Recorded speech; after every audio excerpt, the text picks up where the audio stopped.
வாக்கிய பஞ்சாங்கத்தின்படி ஏப்ரல் 14ஆம் தேதி காலை 8:40 மணிக்கு சூரியன் மேச ராசியில் பிரவேசிப்பதன் மூலம் இந்த புத்தாண்டு மலர்கின்றது.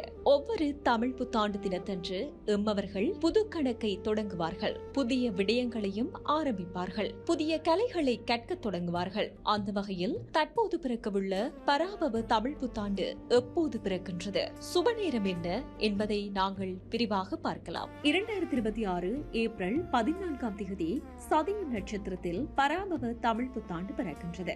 அன்றைய தினம் செவ்வாய்க்கிழமை என்பதால் குரு ஓரையும் அபிஜித் முகூர்த்த நேரமான பகல் 11:45 முதல் 12:30 மணி வரையிலான நேரமே நல்ல நேரம் என்றும், அந்த நேரத்தில் புதிய கணக்குகளை எழுத தொடங்கலாம் என்றும் ஆன்மீக முன்னோர்களும் ஜோதிட நிபுணர்களும் உறுதிபட தெரிவிக்கின்றார்கள். அந்த தருணத்தில் தமிழ் புத்தாண்டான பராபவ புத்தாண்டை எவ்வாறு கொண்டாட வேண்டும்? அதிகாலை 4:40 மணி முதல் நண்பகல் 12:40 மணி வரை மரத்து நீர் வைத்து நீராடுவது சிறந்தது. சிவப்பு பட்டு போன்ற வெண்மை நிற பட்டாடை அல்லது இந்த நிறங்களை கரையாக கொண்ட ஆடைகளை அணிவது ஐஸ்வர்யத்தை தரும். ஏப்ரல் 15 மற்றும் ஏப்ரல் 20 ஆகிய நாட்களில் பஞ்சாங்கத்தில் குறிப்பிடப்பட்டுள்ள சுப நேரங்களில் பெரியவர்களிடம் ஆசி பெற்று கைவிசேடம் பெறலாம். இன்று இந்த நன்னாளில் எம்முடைய வீடுகளிலும் அலுவலகங்களிலும் தொழிற்சாலைகளிலும் மாக்கோளமிட்டு நெய் தீபமேற்றி பஞ்சாங்கத்தை வைத்து தூப தீபம் காட்டி அதில் சில விடயங்களை, சில பக்கங்களை வாசித்திட வேண்டும்.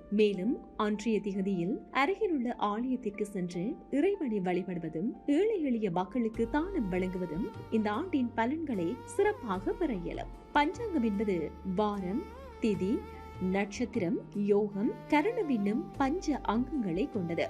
மேலும் பஞ்சாங்கம் என்பது துல்லியமான வானியல் கணிதத்தை அடிப்படையாக கொண்டது.